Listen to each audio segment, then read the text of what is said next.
Olá, boa tarde. No ar mais um TV Esportes. Abrimos o programa acelerando. Um piloto de Passo Fundo estreia na Fórmula 4 Brasil com pódio no Autódromo de Interlagos. O piloto Heitor Dallagnol fez sua estreia na categoria com uma prova de recuperação no Templo do Automobilismo Brasileiro. No último final de semana em São Paulo, o jovem gaúcho de 15 anos se destacou na primeira etapa da categoria na temporada 2025. Integrante do TMG Racing, Heitor terminou em segundo lugar após ter largado em último, fruto de uma punição com exclusão da sessão classificatória após inspeção técnica. Dallagnol havia conquistado a pole para as corridas 1 e 3, mas teve de partir do fim do grid em razão da sanção. Foram 3 provas neste fim de semana e o passo-fundense encerrou em quarto, quinto e em segundo lugares. Ele também foi o melhor colocado entre todos os pilotos estreantes que correram no domingo. A próxima etapa da Fórmula 4 Brasil está marcada para os dias 28 e 29 de junho, no Velocitar, em Mogi Guaçu, interior de São Paulo. A Fórmula 4 Brasil terá 7 etapas neste ano. A última delas está marcada para 14 de dezembro, mais uma em Interlagos. No TV Esportes recebemos Felipe Moré, treinador de natação do Grêmio Náutico União. Ele vai nos falar sobre o Campeonato Sul Brasileiro Mirim e Pets, competição que iniciou agora pela manhã. Boa tarde, Felipe. Seja bem-vindo ao TV Esportes. Boa tarde, tudo bem? Tudo bom. Conta para nós como é que está essa competição que está começando agora. A competição iniciou hoje, às 9 horas da manhã. A gente está recebendo aqui no Grêmio Náutico União cerca de 650 crianças dos 3 estados do Sul. Aqui. Bem animada a coisa, começou já num ritmo alucinante. Quantas crianças vocês estão recebendo aí?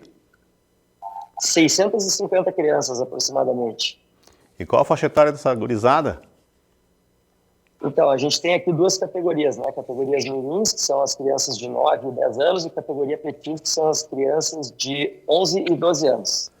Com uma piscina de 25 metros, dá para dizer que é bem adequada para essa faixa etária?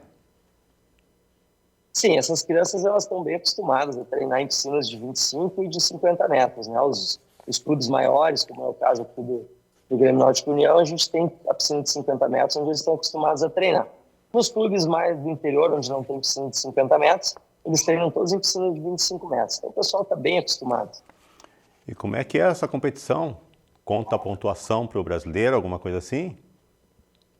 Então, nessa idade, essa é a maior competição que tem, porque não existe campeonato brasileiro antes dos 13 anos. Então, como as nossas crianças aqui, elas têm de 9 a 12, essa é a maior competição que eles podem participar.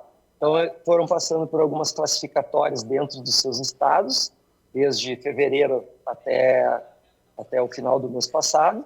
E aí, os que classificaram estão aqui hoje, representando seus clubes numa competição que dura 3 dias. Né? Então, ela começou hoje e vai até sábado. E como é que funciona a logística com tanta criança de tantos lugares diferentes? Então, isso é um verdadeiro desafio, né? Esse ano, pela primeira vez, a Federação Gaúcha de Esportes Aquáticos está testando uma logística diferente, onde as crianças mais velhas de 11 e 12 anos estão competindo no turno da manhã e as crianças mais novas, de 9 e 10 anos, vão competir no turno da tarde. E para quem quer acompanhar essas competições, Felipe, como é que a gente faz? Então, tem entrada gratuita aqui no clube, né? Então é só chegar, se identificar na portaria, no Grêmio Náutico União, aqui na Rua Quintino Bocaiúva, bairro Movimento. Só identificar, tem arquibancada, cabe bastante gente para assistir a competição.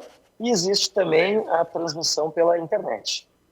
Felipe, qual a idade ideal para começar a natação assim, para os nossos pimpolhos começarem a nadar? Uhum.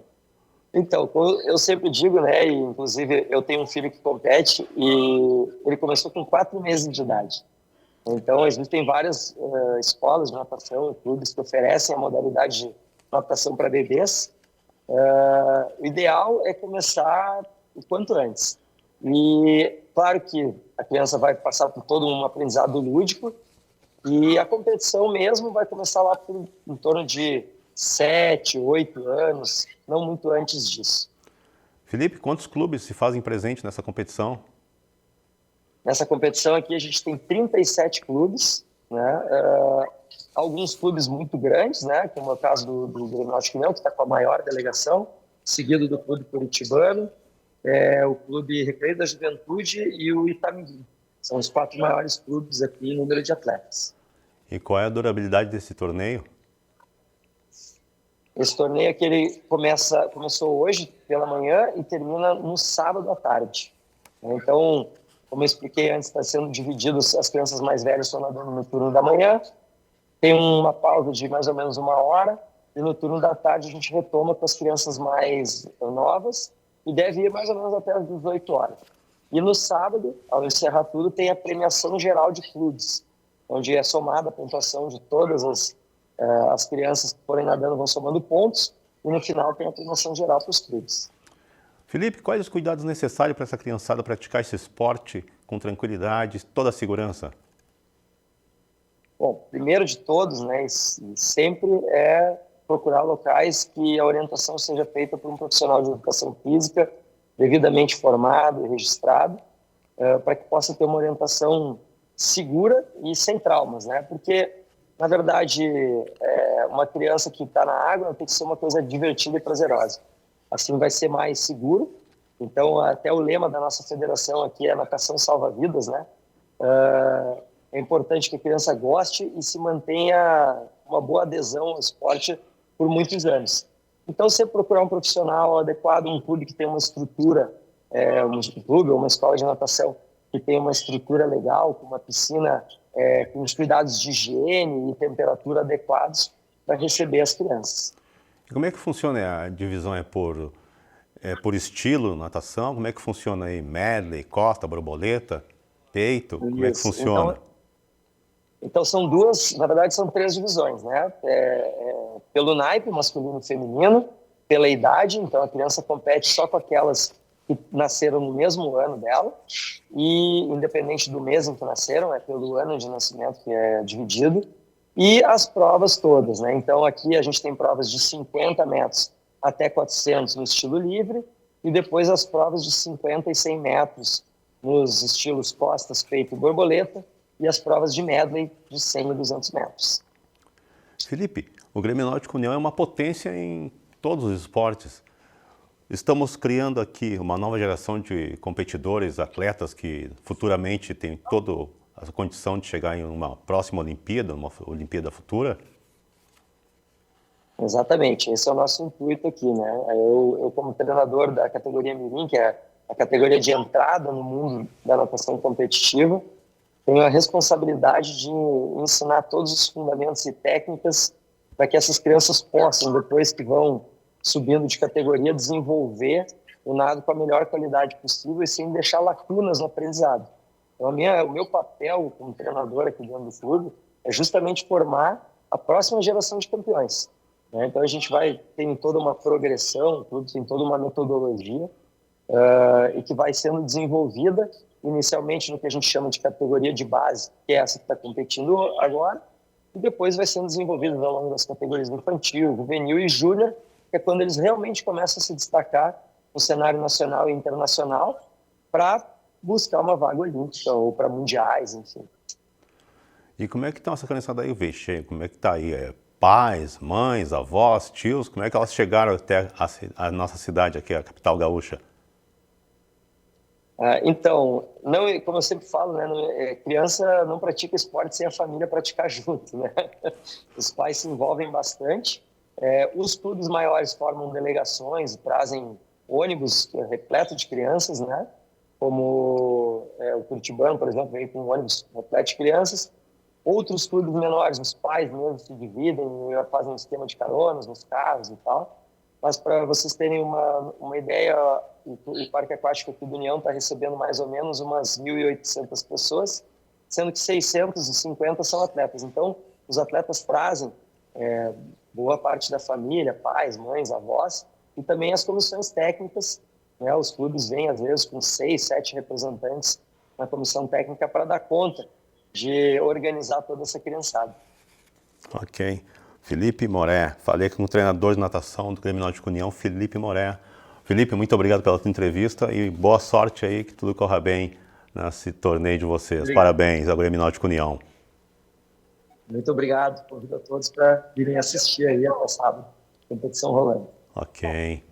Agora é oficial. Com jogos no Beira-Rio, Porto Alegre foi confirmada como uma das cidades sede da Copa do Mundo Feminina de 2027. Foram escolhidos 8 estádios de várias regiões do país. Além da Casa do Internacional, vai receber partidas do Mundial o Maracanã, no Rio de Janeiro, a Neoquímica Arena, em São Paulo, a Arena Fonte Nova, em Salvador, o Mineirão, em Belo Horizonte, o Mané Garrincha, em Brasília, a Arena Castelão, em Fortaleza e a Arena Pernambuco, em Recife. O número de jogos que a capital dos gaúchos vai receber ainda não está definido, mas existe a expectativa de que seja superior aos 4 duelos realizados durante a Copa do Mundo Masculina de 2014. Também não está descartada a possibilidade de o Beira-Rio ser o palco de um dos confrontos da seleção brasileira, possivelmente nas quartas de final ou mesmo na semifinal. É claro que se a equipe treinada por Arthur Elias alcançar essas fases da competição. Com a confirmação de Porto Alegre como cidade-sede, será a terceira vez na história que uma Copa do Mundo vai passar pela maior cidade do Rio Grande do Sul.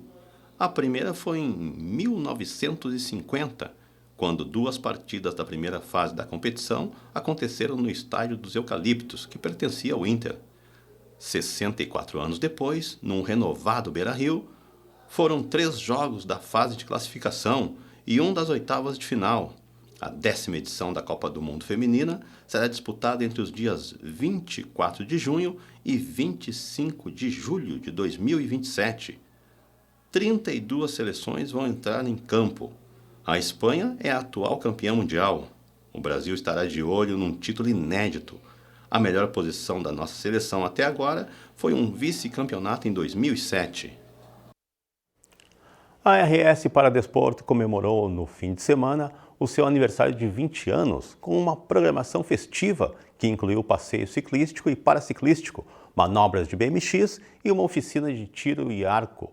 E é com imagens dessa atividade, ministrada pelo vice-campeão mundial, Reinaldo Charão, que nós encerramos o TV Esporte desta quinta-feira. Uma boa tarde a todos e até amanhã.